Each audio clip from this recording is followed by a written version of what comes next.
Pourquoi le journalisme comme identité? Étant juif, israélien et français et habitant Jérusalem, à un moment, il a fallu que je me dépasse et surtout que les gens que je rencontrais considèrent que je n'étais ni l'un, ni l'autre, ni cela, mais tout simplement journaliste. Tout le monde finalement m'a reçu et ce livre, c'est mes 50 ans de journalisme.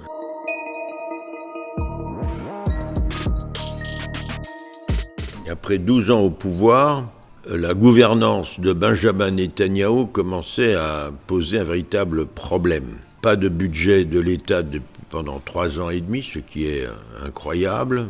Signe d'échec, voilà.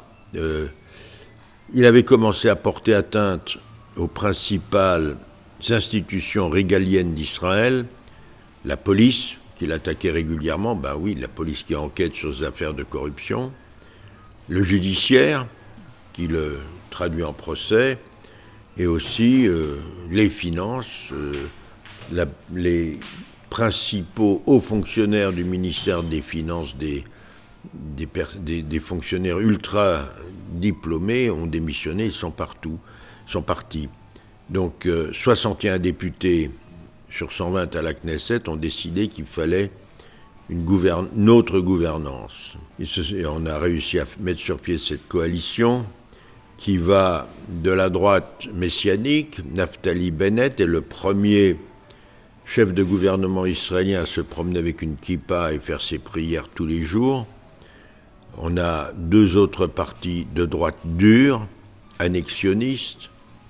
À gauche, on a le parti travailliste et Meretz, un petit parti sioniste, tous deux anti-annexionnistes, donc vous avez les deux extrêmes, et le tout avec des formations centristes au milieu, et le tout avait le soutenu par un parti arabe islamiste.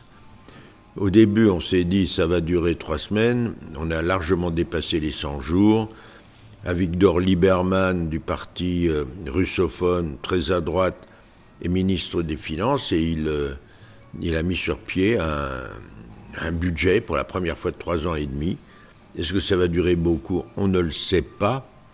Dans tous les cas, la droite sait qu'il y a des choses qu'elle ne peut pas faire, sinon la gauche s'en ira. Et le gouvernement tombera, il faudra refaire des élections et Netanyahou pourrait revenir. Personne ne veut ça. Dans l'autre sens, la gauche ne veut pas se permettre certaines choses parce qu'à ce moment-là, c'est la droite qui casserait le gouvernement. Alors on assiste à des scènes assez extraordinaires. Ayelet Shaked, ancienne ministre de la Justice, insupportable, de droite, poussant à des juges ultra-conservateurs à la Cour suprême, détestée par la gauche, qui elle s'insultait régulièrement. On la voit en train de discuter tout à fait calmement avec le ministre de la Santé, qui lui est Horowitz, qui est Meretz anti-annexionniste. Chacun s'occupe de son ministère et pour l'instant, ça fonctionne. Naftali Bennett ne dit pas « je », il dit « nous », ce qui est un peu nouveau, et puis il fait quand même un peu attention où il met les pieds, autrement son gouvernement éclate.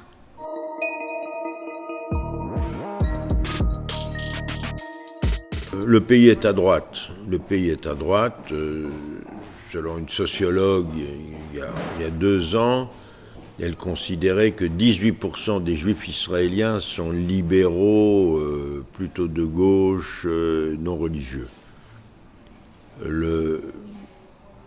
C'est le résultat. Vous savez quand même, depuis 1977, les 3/4 du temps, depuis 1977, les ministres de l'éducation étaient soit de droite, soit religieux. Ça influe évidemment le développement de l'éducation en Israël. Là, c'est une ministre plutôt à droite, mais aussi elle fait attention. Le public regarde, a oublié pratiquement qu'il y avait un problème palestinien. Il faut savoir qu'on voit très peu de Palestiniens en Israël, sauf ceux qui ont des autorisations de travail ou qui arrivent à passer sans papier pour travailler sur les chantiers. Mais dans l'ensemble, l'autonomie palestinienne avec Mahmoud Abbas, le président palestinien, assure la gestion de la majorité de la population palestinienne en Cisjordanie sans qu'Israël ne dépense un seul shekel. Il n'y a pas. C'est l'aide internationale, surtout européenne, et puis quelques magouillages autour des droits de douane récupérés par Israël et transmis aux Palestiniens. 60% du territoire de Cisjordanie est sous le contrôle d'Israël, c'est là que se trouvent les colonies qui se développent. Tout ce qui rentre, tout ce qui sort de Cisjordanie est contrôlé par Israël. Enfin voilà, pour la droite israélienne, c'est la situation idéale. La police palestinienne coopère avec les services israéliens et l'armée contre le terrorisme, contre le Hamas, où il y a régulièrement des arrestations. Et c'est relativement calme, il n'y a plus d'attentats, que ce soit grâce à l'action de la police palestinienne ou de l'action des services israéliens qui sont extrêmement bien équipés pour surveiller cette population. Donc, a priori, il n'y a aucune raison pour que le public israélien décide que ça devrait changer ou qu'il faudrait créer un État palestinien. Il n'y a aucune urgence en ce sens.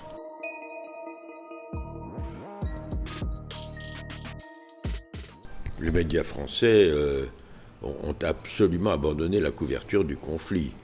Le journaliste qui est venu me remplacer au bureau de Jérusalem en août 2015 m'a dit « Je ne couvrirai pas le conflit ». Avant ça, j'ai eu la visite d'une rédactrice en chef du 20h qui m'a dit « Ça n'intéresse personne », ce qui à mon avis est faux. Maintenant, pour toutes sortes de raisons, la rédaction de France 2, mais aussi les autres, parce que les autres ont suivi, a décidé on ne s'en occupe pas. Voilà. Ça nous casse. S'il y a de la violence, s'il se passe quelque chose, on couvre, mais uniquement dans ce cas.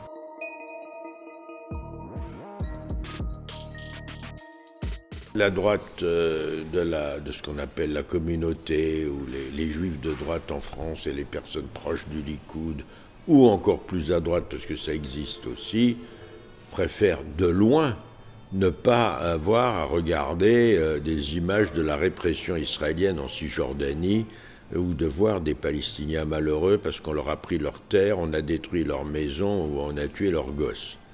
Ça arrive. Maintenant, oui, ils préfèrent de beaucoup montrer, quand il se passe quelque chose côté israélien, que ce soit un attentat, les victimes. Oui, moi j'ai connu ça pendant de longues années, pratiquement dès le début de mon travail pour Antenne 2. Dès qu'il y avait un sujet côté palestinien, c'était « Oh là là, pourquoi tu fais ça ?» Alors comment, par-dessus le marché, je suis juif israélien, puis être israélien, ça veut dire avoir un moment ou un autre revêtu l'uniforme. Donc on me traitait, en France, dans une certaine communauté, on me traitait de traître. Voilà. Mais cela dit, j'ai toujours été reçu parfaitement chez les Palestiniens, et puis côté israélien, et puis j'ai toujours eu mes sources à l'armée israélienne.